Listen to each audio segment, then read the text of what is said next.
Good evening, everyone. Welcome to Cooking with Nonna with Rossella, our grandmother, and another grandmother, which is my mom. Welcome, everyone. I am not going to be here at all. I'm going to be over in the back of the house, make sure that whatever recipe the young lady here and the two beautiful grandmothers made will come out the proper way. So I'm going to just be in the back of the house. Okay. They are going to be here.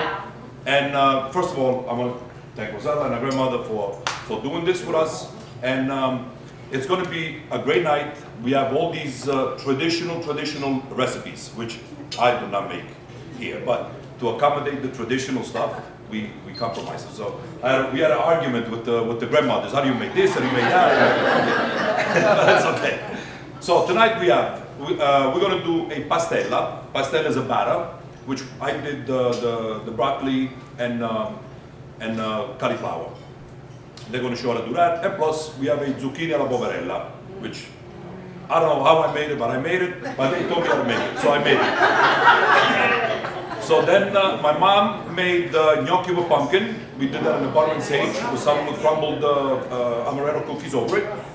Then we do a black sea bass and a brodo di pomodoro, which is a tomato stew with some tomatoes, capers, black olives, and potatoes. Okay. And for the final, because it's pumpkin season, we did everything pumpkin tonight. We did a pumpkin ice cream with a pumpkin cheesecake.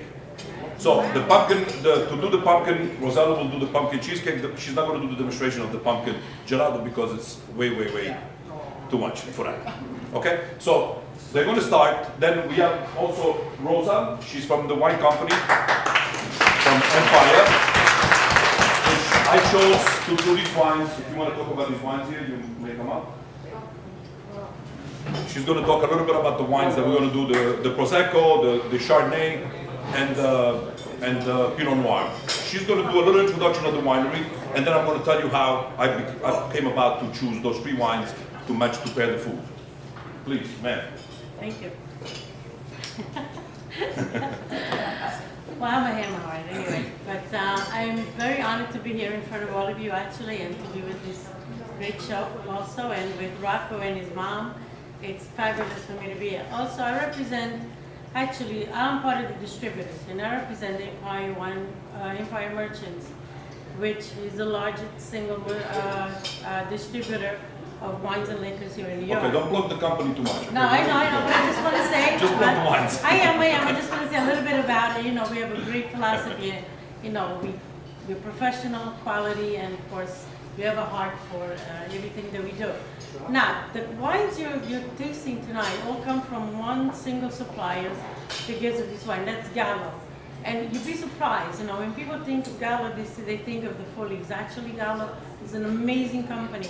They have all these boutique wineries, which are here in the United States and overseas. And the wines you're getting, they're all independent. They either own them or they directly import them. And we are honored to distribute them. There's 4 wines. One is a Prosecco from Italy. It's called La Marca. As you go through each one, I will come up if it's okay to explain each one of them. Then there is a Chardonnay. It's William Hill from California.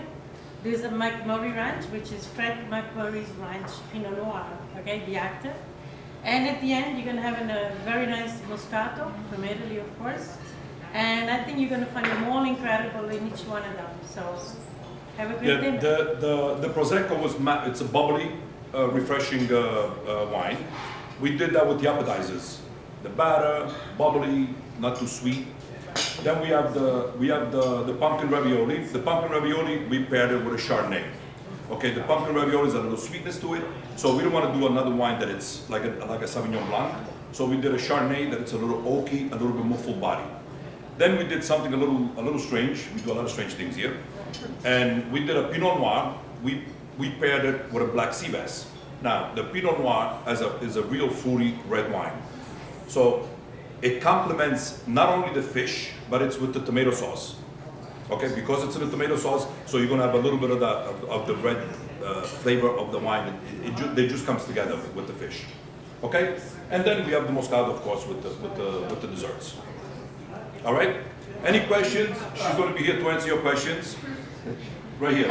She'll answer all the questions. All right, guys, enjoy your dinner. Hi, everybody. Hi. My name is Rossella. I host the web series CookingWithNonna.com, and tonight I have the absolute pleasure of cooking with two incredible, dynamic, very vibrant women. This is my real Nonna. I didn't borrow this one. This is my Nonna. Say hello. This is my real Nonna, and we're from Puglia, and we're going to be cooking some very pugliese appetizers. We decided to split the dinner. We couldn't decide when we were designing this menu whether to go all Abruzzese or all Pugliese, so we did a little bit, un po' a ciascuno, non fa male a nessuno, as they say. So we decided to divide it. And next up will be the very famous Nonnatina. Who knows Nonnatina? Her reputation. Let me tell you. So tonight we're going to start. What are we going to make tonight? I'm gonna cook zucchini alla poverella. Okay. After I gotta prepare the pastella. I gotta make a vegetable about the pastella. Okay, so we're going to do a battered, some verdure in pastella, some battered vegetables. Pastella is just a very typical batter that we use in southern Italy, and you can put whatever you want in it. Tonight we're going to do some very, very basic, simple ingredients. We're going to do some garlic, mint, some cheese to give it a lot of flavor, and then I'm going to do some zucchini alla poverella, which really translates to peasant zucchini. We call it peasant zucchini because we add a mixture of olive oil and vinegar at the end of it because in Nonna's days they didn't have too much refrigeration, and the vinegar would act as a preservative for a few days. So you can enjoy your zucchini alla poverella for about a week or so. And this is a very typical dish in Puglia. We are going to fry both of these things because what isn't good fried? And I'm going to turn on my oil right now, because a very wise Nonna once told me that you should always keep your oil hot because when it's like waiting for a good man. When you want it to happen, it never does. So let's start. Nonna's going to start with her pastella. Okay. So what goes into your pastella? While she does that, I'm going to start slicing some zucchini. Very, very simple. Okay, no, you can do the pastella. So all I'm going to do is do some round slices with zucchini. I brought these. Who's seen a knife like this? First of all, who's a Nonna tonight? How many Nonna do we have? We have a good number of Nonna. Yay! We're all Nonna. You're not Nonna. I don't want to hear anything. Too wide goods. So how many of you have seen a knife like this before?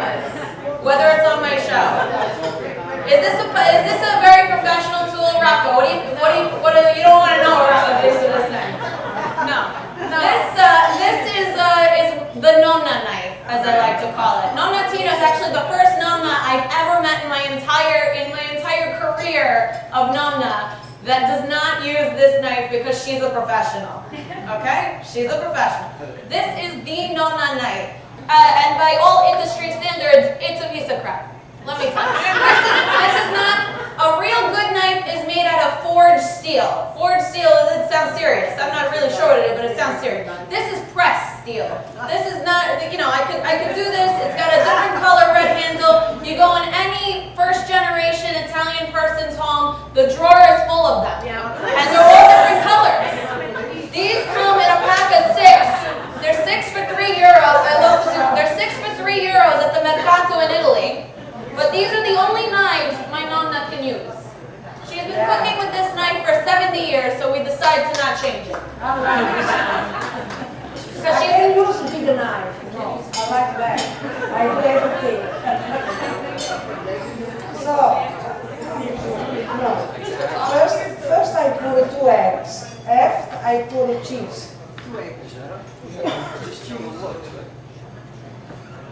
After the cheese, I'm supposed to put flour.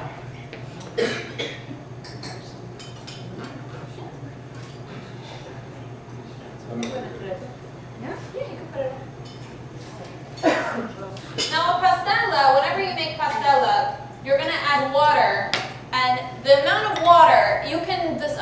you a number, but I would be lying. Because when you do things like this, it depends on the humidity, it depends on what day it is. If it's Tuesday, you might need a little bit more water than Wednesday. That's the way things are in Italy. And that's the way we always made pastella, was you add as much as you need until you get the right consistency. Not all things can be exact. So I'm gonna start frying my zucchini in here. Now I put garlics and menta in the pastella. Mint. So as you can see, we use a lot of the same ingredients in different ways in our cooking.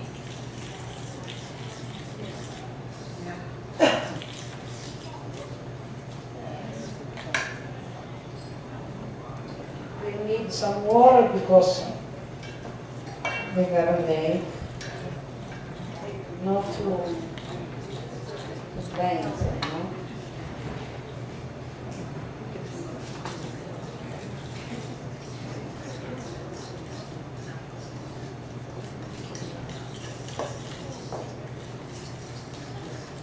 So it's like this, and if you need a little bit more flour, you can always add it.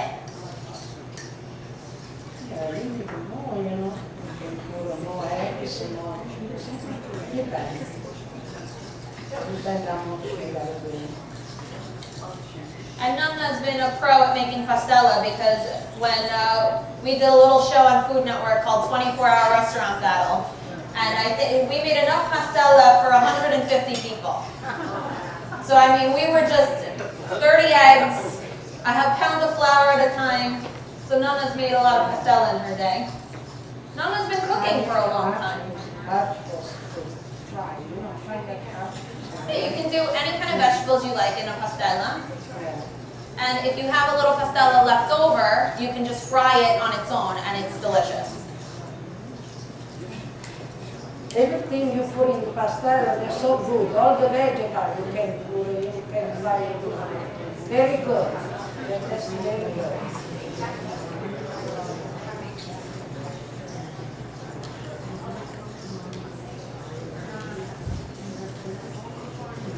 I'm going to switch pans here because this one seems to go a little hotter than the other.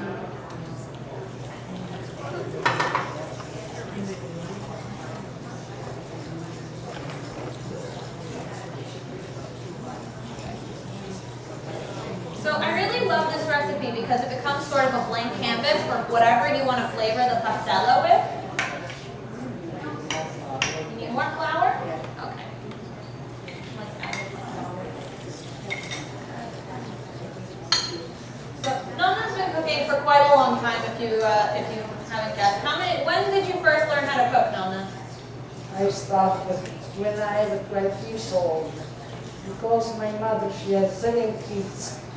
After my father died when I was 15 years old, I am the old one.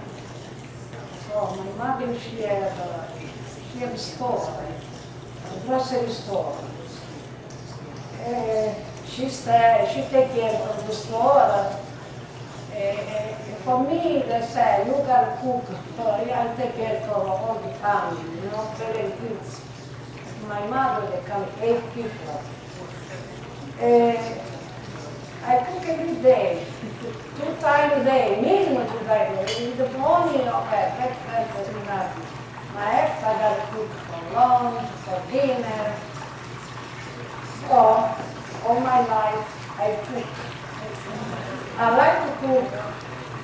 Rossella, she stayed just 3 years with me when she started college, because she's parent in New Jersey. Now she comes from school of St. John University for Staten Island. A lot of people ask me about my culinary education, and I like to say that I attended Nonna's Basement Culinary Academy in Brooklyn, in Bensonhurst, Brooklyn, because I did live with my Nonna, exactly how she says. We shared a bedroom for 3 years, so I've seen things, let's just say. But what I found so amazing about my Nonna and about so many Nonnas, because she had the coffee clutch over all the time, and I got ideas, was that they were so committed to cooking every day, like it was a job and like it was absolutely an art, and it just seems so amazing that they didn't think it was such a wonderful gift.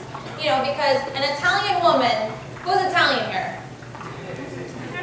Go figure. Go figure. Everybody's Italian. So go figure. Wait, you need to fridge. Yeah. So everybody's Italian. Everybody knows. Yeah. Everybody knows that, you know, what does an Italian woman do? She cooks, she cleans, she takes care of everybody. She's the cornerstone of everybody's family, and nobody ever says thank you. Nobody ever realizes that this is such a wonderful gift. So when I was 20 years old, I came up with this little idea for the show, Cooking with Nonna, by accident. It was actually a joke. I was studying to become an Italian teacher at St. John's University, and that's what I thought, yeah, that's what I should do. If I don't know what to do, when you're an Italian girl from Brooklyn, you become an Italian teacher, and you just bank that your life's going to work out well. So my father knew that I probably wasn't the right person for this job. Teaching is such an amazing thing, and I'm glad to be able to teach in this way. But to be in a classroom, I didn't have the patience, and I just didn't have it. So my dad said, well, you have to do something, hate to tell you. And I was like, well, I should host a cooking show. That's the greatest job in the world. And it should be called Cooking with Nonna, because there are no shows that have Nonna's recipes. So I said, yeah, let's do that. And we ate dinner. And I didn't think about it again. A week later, my father buys the web domain cookingwithnonna.com. And it was an even bigger joke. It was hilarious. I was like, oh really, what are we gonna do with this? So then he said, no, we could really do this. So he built me a stove, a roll-away stove. That is the stove that we cook on our show on Cooking with Nonna. And yes, yay Vito. That's the Vito over there. This is the Vito. Vito's my dad manager. I like to say Kim Kardashian gets a momager and I have a dadager. So without Vito, there would be nothing. So then we had a website and we had a stove. So we said we might as well make a show now. And Cooking with Nonna was born in June of 2009. We started filming our episodes and launching them. So without Nonna, without Vito, without all the Nonnas that gave me these wonderful ideas and cooked for everybody and never got told thank you, I would not have a job right now. But more importantly, I wouldn't be sharing with everybody the fact that Nonnas are still such wonderful gifts to people, and they have so many more gifts to share. And I was telling Nonna Tina, she's like, I'm old, what do you want with me? And I love this little saying that we came up with at Cooking with Nonna headquarters. We say, unlike the ingredients we cook with, women have no expiration date, because it is never too late. My grandmother's 80 years old. She still does things like this. She takes the subway to Macy's, and Nonna Romana is a great one. So now back to the food. You want to just fry your zucchini until they're golden brown. These brown spots, this is beautiful. This is magic. This is what you want to happen. You guys, the young girls over here, learn this. We're going to start a Nonna school where, like, as soon as a girl's like a newlywed, we're going to dispatch a Nonna to your house. Some salt, yes. We're going to teach you the art of feeding, because it is truly an art. What do you think, Mom? You think it's a good idea? Yeah. She said you'll be waiting a long time though. No, not at all. See, yes, Nonna's going to start adding our flavors to the zucchini alla poverella. She's just going to chop up some mint a little bit, and we're going to add some fresh garlic and some white wine vinegar that we have tonight. We either use white wine or red wine vinegar, and this is interesting because I get a lot of questions, why can't I just use balsamic? And if you love balsamic, if that's what you really want, you absolutely could use balsamic. But what a lot of people have the misconception. I put some garlic. Go ahead. A lot of people have the misconception that balsamic vinegar is the vinegar of Italy. And balsamic vinegar is wonderful, but in southern Italy, we just didn't have balsamic vinegar for a very long time. What you would have is red wine or white wine vinegar, because balsamic vinegar comes from all there. The balsam is good. It's good too. This real, This is the real deal. So now we have our zucchini alla paverella, and I'm gonna add our fried verdure in pastella. You also, Rocco did a really wonderful surprise with Rocco added a really wonderful surprise for you guys. He added some zucchini flowers to the mix of fried vegetables. This is the absolute very end of the season. And for those of you who don't know, zucchini flowers are actually the male of the plant, because the female makes the zucchini and the males are the zucchini flowers. And they're delicious, so who says that men are totally useless? So now we're gonna have this beautiful plate.